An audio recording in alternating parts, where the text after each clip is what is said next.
Hi, today I'm going to start something new for the end of the year, and I'm going to read a chapter book, and it doesn't have many pictures, just a few, but it is a great story. I love reading it every year. It's called The Boxcar Children.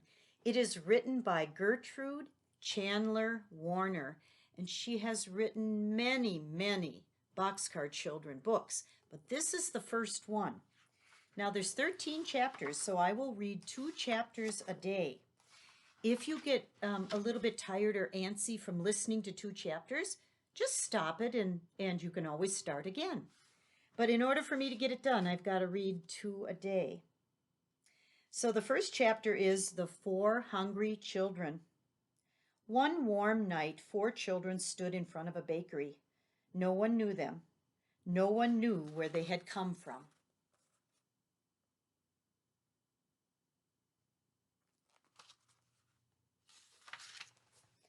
The baker's wife saw them first as they stood in the window of her store.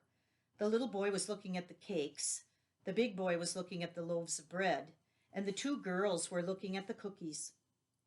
Now the baker's wife did not like children. She did not like boys at all.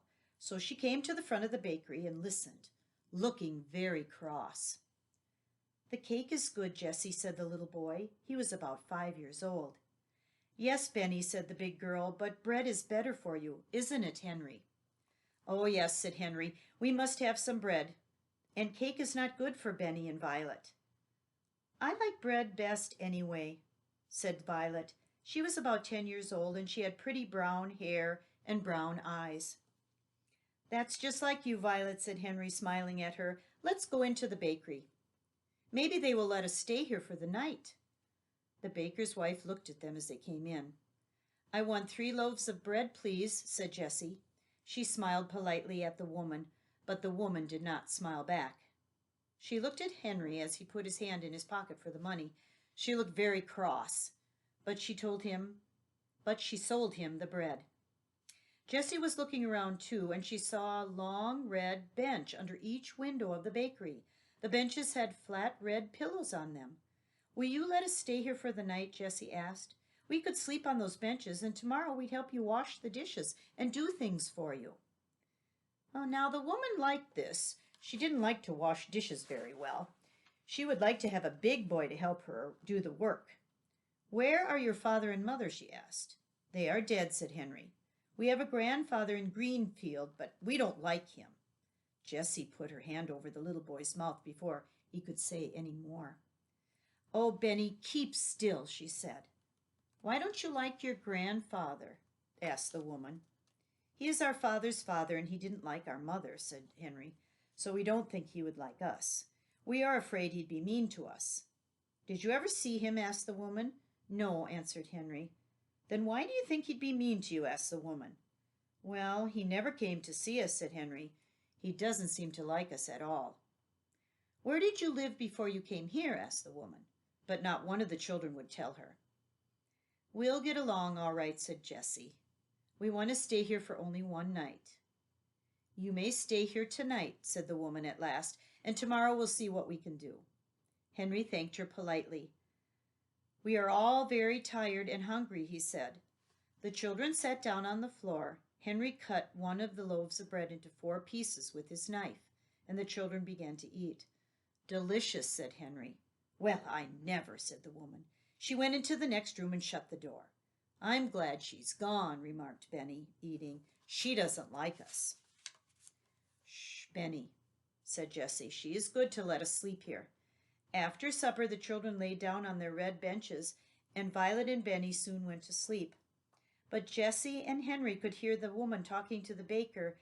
She said, "I'll keep the 3 older children. They can help me. But the little boy must go to the children's home. He's too little. We cannot take care of him."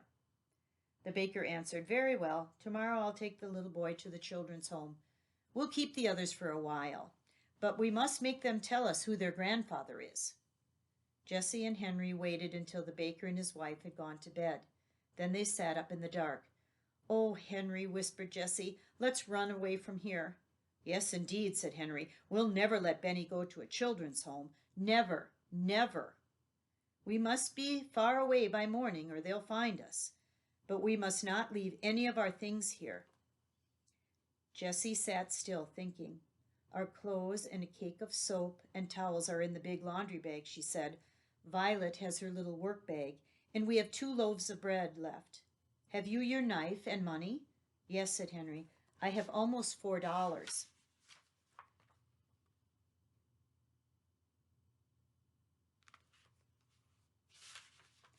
We must carry Benny, said Jessie. He will cry if we wake him up.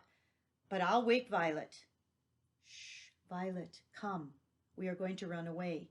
If we don't run away, the baker will take Benny to the children's home in the morning. The little girl woke up at once. She sat up and rolled off the bench. She did not make any noise. What shall I do? She whispered softly. Carry this, said Jessie. She gave her the work bag. Jessie put the 2 loaves of bread into the laundry bag, and she looked around the room.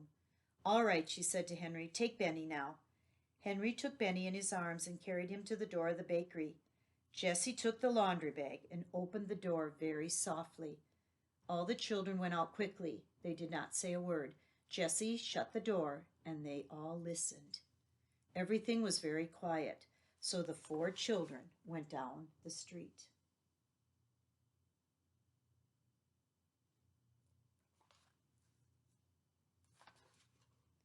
Chapter 2.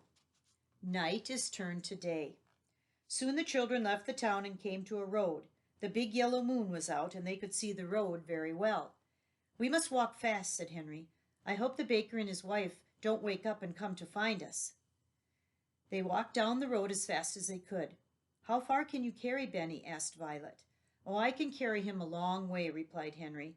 But Jessie said, I think we could go faster if we woke him up now. We could take his hand and help him along. Henry stopped and put Benny down. Come, Benny, he said, you must wake up now and walk. Go away, said Benny. Let me try, said Violet.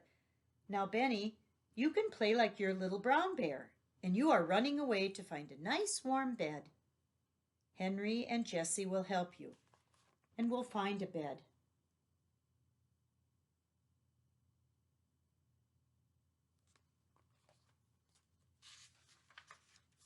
Benny likes being little brown bear, and so he woke up and opened his eyes. Henry and Jessie took his hand, and they all went on again. They passed some farmhouses, but the houses were dark and quiet. The children didn't see anyone. They walked and walked for a long time, when the red sun began to come up. They said, we must find a place to sleep. I am so tired, said Jessie. Little Benny was asleep, and Henry was carrying him again. The other children began to look for a place. At last Violet said, Look, over there. She was pointing at a big haystack in the field near the farmhouse. A fine place, Violet, said Henry. See what a big haystack it is? They ran across the field toward the farmhouse. They jumped over a brook, and then they came to the haystack. Henry was still carrying Benny. Jessie made a nest in the haystack for Benny, and they put him into it, and he went to sleep once again. The other children also made nests. Good night, said Henry, laughing. It is good morning, I should think, replied Jessie. We sleep in the day and we walk all night. When it's night again, we'll wake up and walk some more. The children were so tired that they went right to sleep. They slept all day, and it was night again when they woke up. Benny said at once, Oh, Jessie, I'm hungry. I want something to eat. Good old Benny, said Henry. We'll have supper.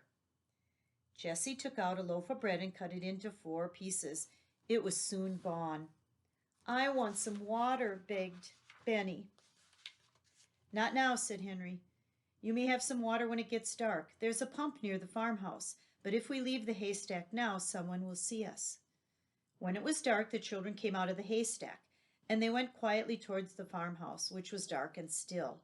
Nearby was a pump, and Henry pumped as quietly as he could. He didn't even wake up the hens and chickens. I want a cup, said Benny. No, Benny, whispered Henry. You will have to put your mouth right next to the water. You can play you're a horse. This pleased Benny.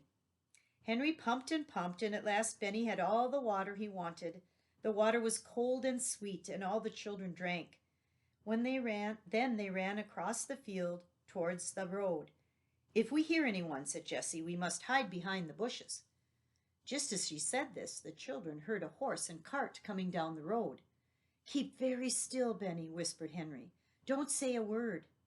The children got behind the bushes as fast as they could, for they did not have much time to hide. The horse came nearer and nearer and began to climb up the hill towards them. Then the children could hear a man talking. It was the baker.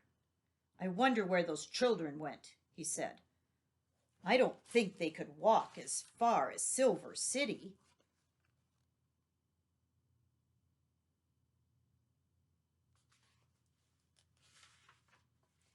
If we don't find them in Greenfield, we'll go home.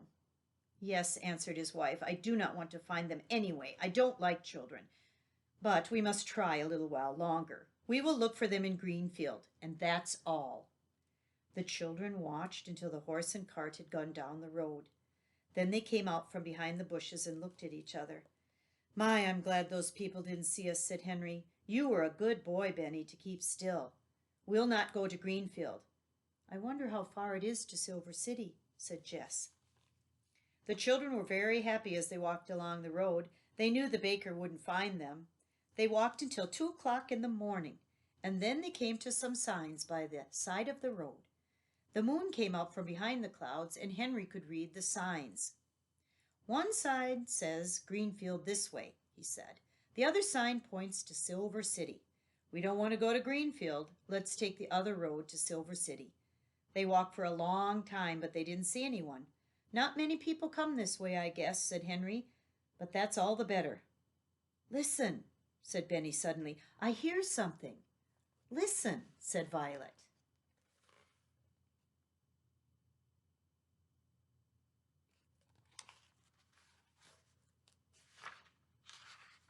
The children stood still and listened. They could hear water running. I want a drink of water, Henry, said Benny. Well, let's go on, said Henry, and we'll see where the water is. I'd like a drink, too.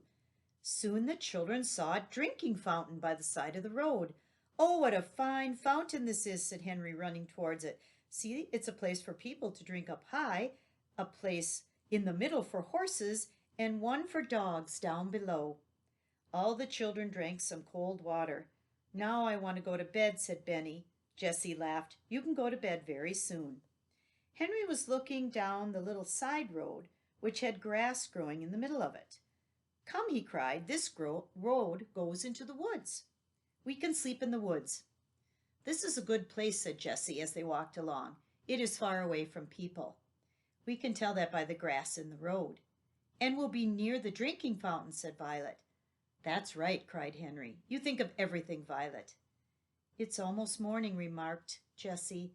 And how hot it is. I'm glad it's hot, said Henry, for we must sleep on the ground. Let's find some pine needles for beds. The children ran into the woods and soon made 4 beds of pine needles.